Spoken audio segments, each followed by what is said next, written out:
মাটির প্রায় ৩২ তলা নিচে সুরক্ষিত পরমাণু প্রকল্প তৈরি করেছে ইরান।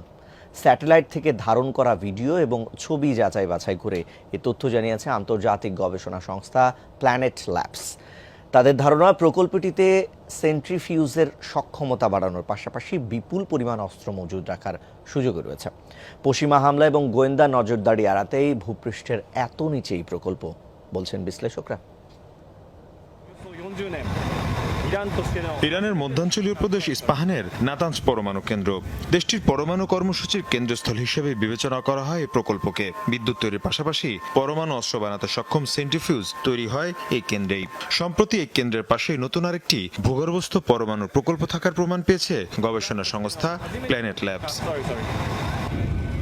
স্যাটেলাইটের ছবি এবং ভিডিও গবেষণার পর প্রতিষ্ঠানটি বলছে, জাগ্রস পর্বতমালায় মাটির প্রায় ১০০ মিটার গভীরে তৈরি হয়েছে মূল প্রকল্পটি। এত গভীরে হামলা চালানোর সক্ষমতা নেই পৃথিবীর কোন অস্ত্রেরই। প্ল্যানেট ল্যাবসের ধারণা, সেন্ট্রিফিউজের সক্ষমতা বাড়ানোর পাশাপাশি অস্ত্র মজুদের ব্যবস্থাও রয়েছে এই প্রকল্পে। নতুন এই প্রকল্পের দুইটি প্রবেশপথ রয়েছে। সেসব প্রবেশপথ এবং আশেপাশের অবকাঠামো দেখে যা বোঝা যাচ্ছে তা হলো মাটির প্রায় ১০০ মিটার গভীরে অবস্থিত প্রকল্পটি। সেখানে প্রচলিত অস্ত্রের পাশাপাশি গণবিধ্বংসী সব অস্ত্র রাখা থাকতে পারে।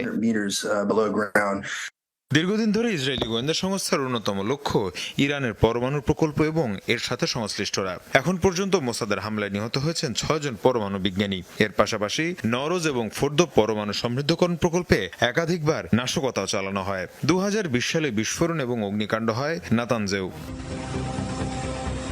আগে থেকে দুটি ভূগর্ভস্থ পরমাণু কেন্দ্র রয়েছে ইরানের। বিশ্লেষকরা বলছেন, পশ্চিমা হামলা এবং গোয়েন্দাদের নাশকতা এড়াতে নতুন কেন্দ্রটিকে আরো গভীর এবং দুর্গম করেছে ইরান। ফোর্দো এবং পার্চিনের চেয়েও এটি অনেক বেশি গভীরে অবস্থিত এবং অনেক বেশি সুরক্ষিত।